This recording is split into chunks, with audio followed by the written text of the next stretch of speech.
Le Seigneur est sur le point de faire sauter les sceaux de mystères qui étaient verrouillés depuis des générations, réservés précisément pour ce temps que tu vis aujourd'hui. Je sens une secousse profonde dans mon esprit pendant que ces mots coulent. Le Saint-Esprit murmure depuis des semaines au sujet des élus, ceux qui ont traversé le feu et qui portent encore les cicatrices des flammes, ceux dont l'onction est si pure que les ténèbres ne peuvent ni la comprendre ni la contenir. Tu t'es demandé pourquoi certaines portes restaient obstinément fermées pour toi, tandis qu'elles semblaient s'ouvrir toutes seules pour ceux qui t'entouraient. Tu as pleuré dans les heures noires de ton âme. Pourquoi dois-je endurer ce que d'autres traversent sans une égratignure? Ces questions, ces larmes, n'ont jamais été perdues. Elles ont été recueillies, une à une, dans le flacon du ciel. Tu comptes mes pas fugitifs, mais mes larmes dans ton outre. Ne sont-elles pas dans ton livre? Psaume 56:8. Il y avait une raison précise pour laquelle l'ennemi a tout fait, pour faire taire ta voix, pour brouiller ta vision, pour tordre les écritures mêmes qui étaient censées te libérer. Ce n'était jamais aléatoire, c'était ciblé, parce que tu portes quelque chose qu'il craint plus que tout. Avant de continuer, je t'invite à t'abonner et à aimer cette vidéo si ce n'est pas encore fait. Laisse dans les commentaires « Je suis élu de Dieu ». Voici le premier secret que le Saint-Esprit révèle maintenant aux élus. Ta souffrance n'a jamais été une punition. Elle a été ta préparation. Ce qui ressemblait à de l'abandon était en réalité une protection divine. L'isolement que tu as vécu n'était pas le rejet de Dieu, mais sa réservation sacrée de ton destin. Comme Joseph jeté dans une prison égyptienne, oublié des hommes, mais jamais oublié de Dieu. Ton enfermement n'a jamais concerné ton échec. Il concernait ton avenir. Je sais que des responsables d'église, des mentors spirituels, qui auraient dû te guider, ont brandi l'Écriture comme une arme contre toi. Ils ont cueilli des versets sur la soumission, tout en passant sous silence ceux sur le leadership serviteur. Ils ont exigé ton obéissance, tout en s'exemptant eux-mêmes de toute redevabilité. « Ne touchez pas à mes ointes », disaient-ils, créant pour eux-mêmes un statut intouchable, tandis qu'ils te laissaient exposé et vulnérable. Mais Dieu a vu, il a toujours vu. Voici le deuxième secret qui se dévoile en ce moment même. Ceux qui ont utilisé l'autorité spirituelle pour te manipuler sont sur le point de faire face à une exposition divine. Un règlement de compte saint arrive, non pas de ta main, mais de la justice de Dieu. La nouvelle source vers laquelle ils se sont tournés après t'avoir rejeté. Nouveaux disciples, nouveaux partenaires de ministère, nouvelle source d'admiration, est en train de devenir, sans le savoir, l'instrument inattendu de la vérité de Dieu. La personne qu'ils pensaient être utilisée pour protéger leurs secrets est en train d'avoir les yeux ouverts par l'esprit de vérité. Car il n'y a rien de caché qui ne doive être découvert, rien de secret qui ne doive être connu et mis en lumière. Luke 8:17. Les masques tombent. Les personas publiques, si soigneusement construites, se fissurent. Ce qui était murmuré dans les chambres closes est en train d'être proclamé sur les toits. Cette exposition n'est pas cruauté de Dieu, c'est sa miséricorde. Miséricorde pour empêcher d'autres de vivre ce que tu as vécu. Miséricorde pour valider enfin ce que ton esprit a toujours su, mais qu'on t'a forcé à douter par le gaslighting. Le Saint-Esprit souffle aujourd'hui sur des souvenirs qu'on t'avait forcé à enfouir. Il ramène la clarté là où on t'avait dit « Ça n'a jamais eu lieu. Tu es trop sensible. Tu te souviens mal. » L'esprit de vérité confirme maintenant ce que tu sentais dans tes os. Tu n'étais pas fou. Tu n'étais pas le problème. Tu percevais exactement ce qu'on travaillait dur à déformer. Je ressens le poids de ce que tu as porté. La confusion d'avoir vu l'Écriture utilisée contre toi, l'isolement d'avoir été coupé de la communauté, la honte d'avoir douté de tes propres perceptions. Tout cela était des tactiques de ceux qui disaient représenter Dieu, mais opéraient sous l'esprit de contrôle. Voici le troisième secret que le Saint-Esprit révèle aux élus. Ton discernement fonctionnait parfaitement.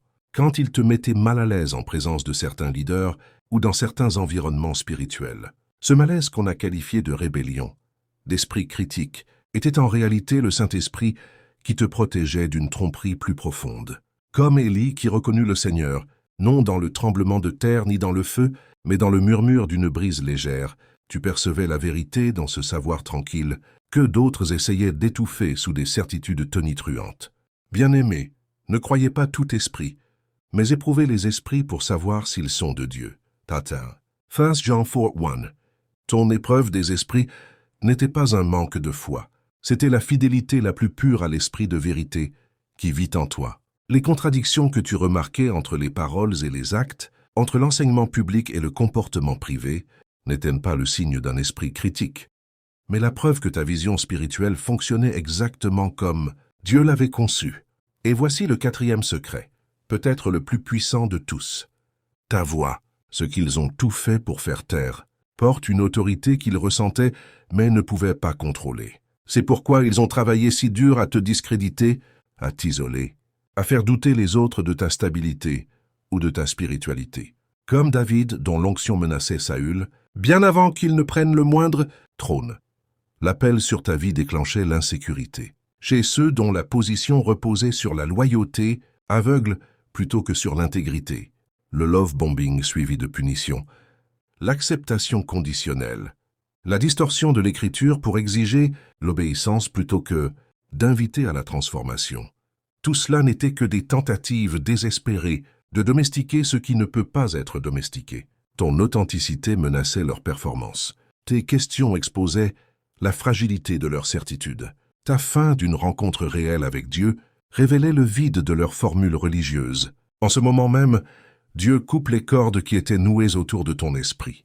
Les liens d'âme formés par la manipulation et l'abus spirituel sont tranchés par l'épée aiguë de sa vérité. La fausse culpabilité qu'on t'avait injectée est remplacée par une conviction sainte. Non la honte qui condamne, mais la correction aimante qui restaure. Tu n'as jamais été appelé à rester sous une couverture humaine, qui s'était transformée en contrôle humain.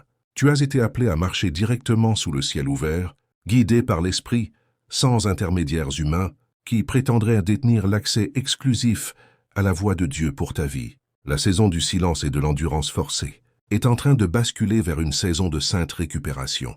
Ce qui t'a été volé, paix, clarté, confiance en la voix de Dieu, confiance en tes propres perceptions, te revient au septuple. L'ennemi est légalement obligé de tout rembourser. Tiens ferme dans cette révélation. Ne recule pas quand la pression montera, car elle montera.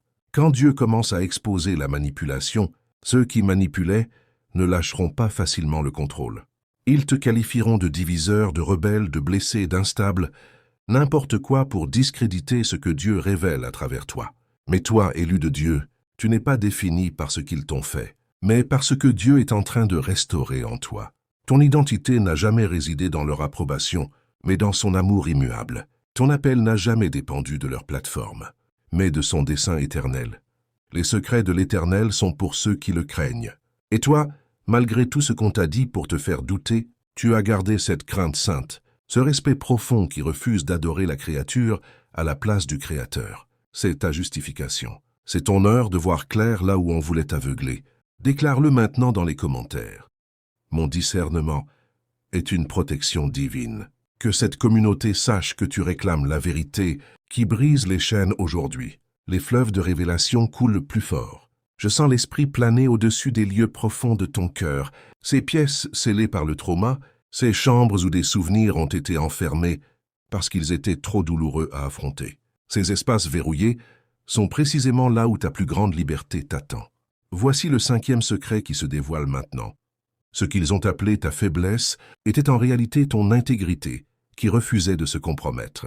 Quand tu n'arrivais pas à ressentir ce que tout le monde prétendait ressentir, quand tu refusais de fabriquer les réactions émotionnelles exigées dans l'adoration, quand tu ne pouvais pas feindre la conviction, face à des enseignements qui troublaient ton esprit, ce n'était pas un échec, c'était ton authenticité qui gardait intact ce que Dieu avait déposé en toi. Le dénouement qui se produit en ce moment est sacré. Les questions qui inondent ton esprit sont saintes. La colère qui monte de tes entrailles est juste. Le chagrin qui submerge ton cœur est purificateur. Aucune de ces émotions ne te disqualifie. Elles confirment que tu es éveillé et en voie de guérison. Tiens ferme dans cet éveil.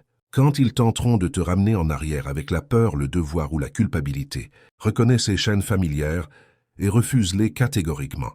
Quand ils se précipiteront pour minimiser ce que l'esprit révèle, souviens-toi comment tes perceptions ont déjà été balayées par le passé et fais confiance à ce que tu vois clairement aujourd'hui. Tu n'es pas défini par leur récit sur toi. Tu n'es pas lié par leur jugement sur toi. Tu n'es pas limité par leur évaluation de ton appel ou de ta capacité. Le Dieu qui a commencé l'œuvre bonne en toi l'amènera à son accomplissement. avec ou sans leur reconnaissance, avec ou sans leur bénédiction. Déclare-le maintenant dans les commentaires. Ma voix authentique ne peut pas être réduite au silence. Plante ce pieu dans le sol et reprends le territoire qui t'a toujours appartenu. L'atmosphère change autour de toi.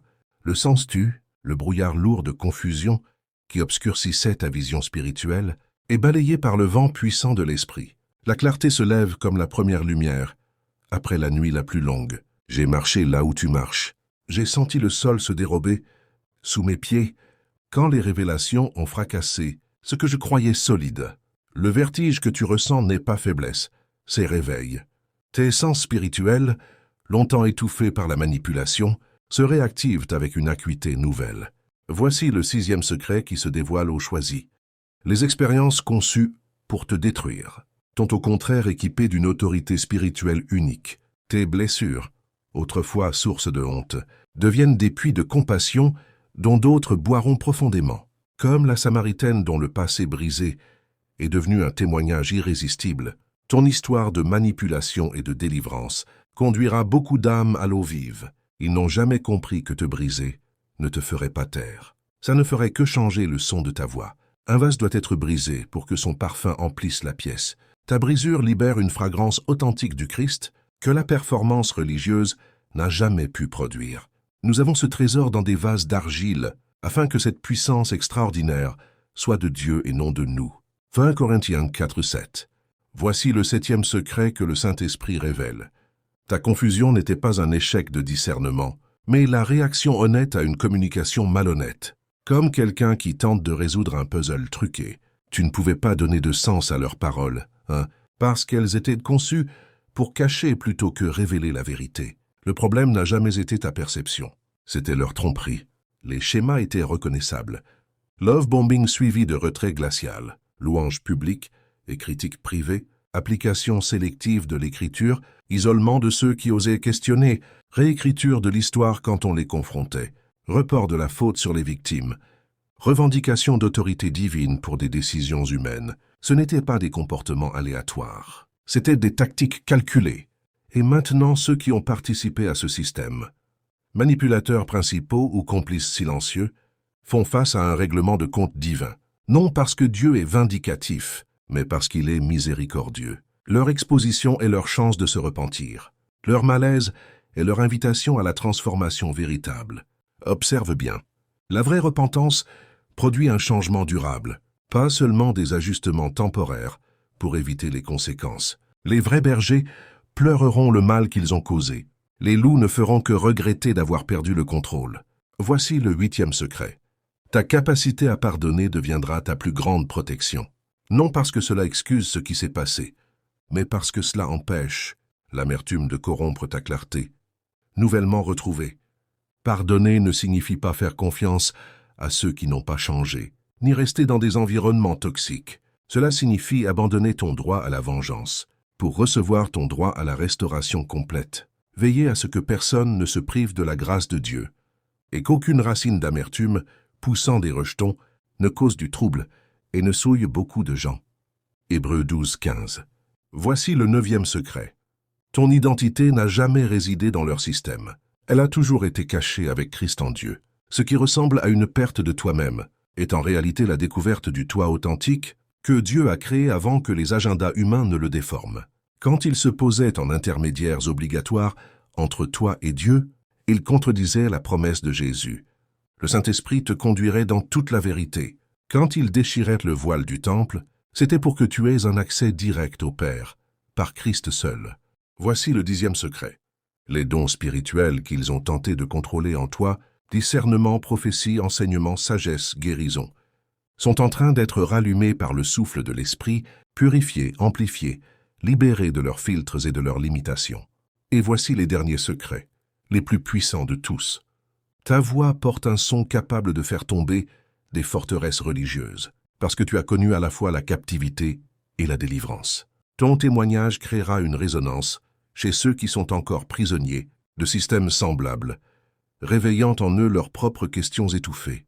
Ils l'ont vaincu à cause du sang de l'agneau et à cause de la parole de leur témoignage. Apocalypse 12:11. Ton histoire n'est pas seulement ce qui t'est arrivé. C'est ce qui se passe maintenant à travers toi. Attends-toi de la résistance. Pas seulement de ceux qui t'ont manipulé, mais aussi de parties de toi-même qui se sont habituées à la prison. La liberté peut désorienter quand le contrôle était prévisible. L'authenticité peut faire peur quand la performance était sûre. La communion directe avec Dieu peut sembler immense quand la spiritualité médiatisée était plus simple. Mais tiens bon, ne retourne pas dans une servitude familière quand la délivrance t'étire. Ne rends pas ta voix quand l'utiliser te terrifie. Ne doute pas de tes perceptions quand la clarté révèle des vérités inconfortables. Cet éveil, bien que douloureux, est le chemin vers ton expression spirituelle la plus authentique. Le Dieu qui a commencé cette révélation la mènera à son terme. L'Esprit qui a déclenché ta libération te soutiendra jusqu'au bout. La vérité qui te rend libre continuera de garder cette liberté pendant que tu avances. Si cette vidéo t'a été utile, aime-la et abonne-toi.